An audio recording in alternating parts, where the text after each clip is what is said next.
2 Samuel chapter 3. Now there was long war between the house of Saul and the house of David, but David waxed stronger and stronger, and the house of Saul waxed weaker and weaker. And unto David were sons born in Hebron, and his firstborn was Amnon, and Ahoniam the Jezreelitess, and his second Chileab of Abigail the wife of Nabal the Carmelite, and the third Absalom the son of Maacah the daughter of Talmiah king of Geshur, and the fourth Adojah the son of Haggith, and the fifth Shephatiah the son of Abital, and the sixth Iriatam by Ilgah, David's wife. These were born to David in Hebron. And it came to pass, while there was war between the house of Saul and the house of David, that Abner made himself strong of the house of Saul. And Saul had a concubine whose name was Rizpah, the daughter of Aiah. And Ishbosheth said to Abner, Wherefore hast thou gone in unto my father's concubine? Then was Abner very wroth for the words of Ishbosheth, and said, I am a dog's head, which against Judah do shew kindness this day unto the house of Saul thy father, to his brethren and to his friends, and have not delivered thee into the hand of David, that thou chargest me today with a fault concerning this woman. So do God to Abner, and more also, except as the Lord hath sworn to David, even so I do to him, to translate the kingdom from the house of Saul, and to set up the throne of David over Israel and over Judah, from Dan even to Beersheba. And he could not answer Abner a word again, because he feared him. And Abner sent messengers to David on his behalf, saying, Whose is the land? Saying also, Make thy league with me, and behold, my hand shall be with thee, to bring about all Israel unto thee. And he said, Well, I will make a league with thee, but one thing I require of thee, that is, thou shalt not see my face, except thou first bring Michal, Saul's daughter, when thou comest to see my face. And David sent messengers to Ishbosheth, Saul's son, saying, Deliver me my wife Michal. And I espoused to me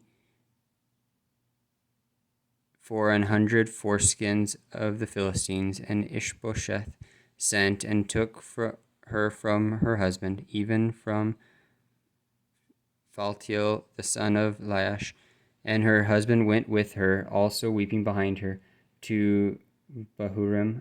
Then said Abner unto him, Go, return. And he returned. And Abner had communication with the elders of Israel, saying, Ye sought for David in times past to be king over you. Now then do I, for the Lord hath spoken to David, saying, By the hand of my servant David I will save my people Israel out of the hand of the Philistines, and out of the hand of all their enemies.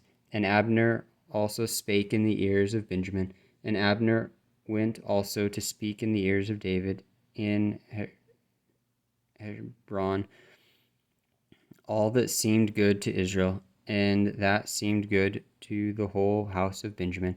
So Abner came to David to Hebron, and 20 men with him. And David made Abner and the men that were with him a feast. And Abner said unto David, I will arise and go, and will gather all Israel unto my lord the king, that they may make a league with thee, and that thou mayest reign over all that thine heart desireth. And David sent Abner away, and he went in peace.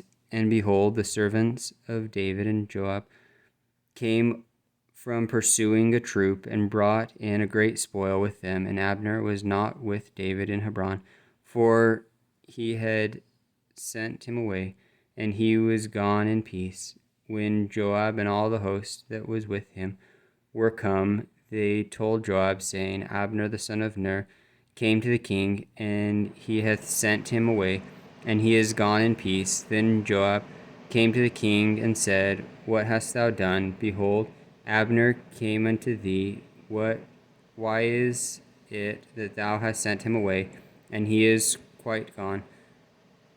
Thou knowest Abner the son of Ner, that he came to deceive thee, and to know thy going out and thy coming in, and to know all that thou doest. And when Joab was come out from David, he sent messengers after Abner, which brought him again from the well of Sirah.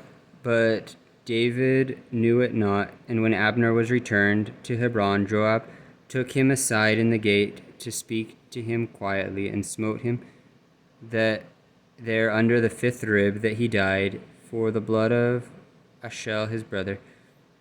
And afterwards, when David heard it, he said, I and my kingdom are guiltless before the Lord forever from the blood of Abner the son of Ner.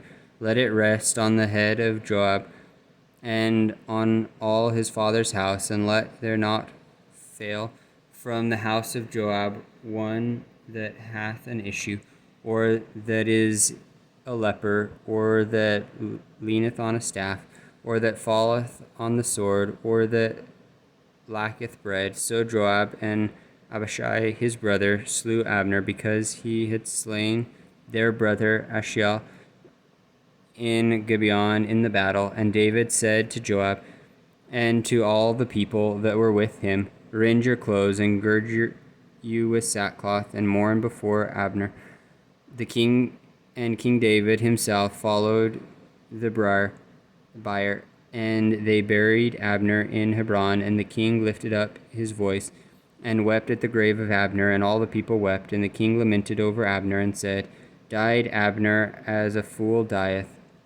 Thy hands were not bound, nor thy feet put unto fetters.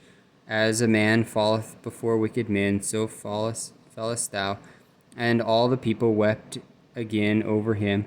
And when all the people came to cause David to eat meat while it was yet day, David sware, saying, So do God to me, and more also, if I taste bread or aught else till the sun be down. And all the people took notice of it, and it pleased them, as whatsoever the king did pleased all the people. For all the people and all Israel understood that day that it was not of the king to slay Abner the son of Ner. And the king said unto his servants, Know ye not that there is a prince and a man, great man, fallen this day in Israel? And I am this day weak, though anointed king. And these men, the sons of Zariah, be too hard for me. The Lord shall reward the doer of evil according to his wickedness.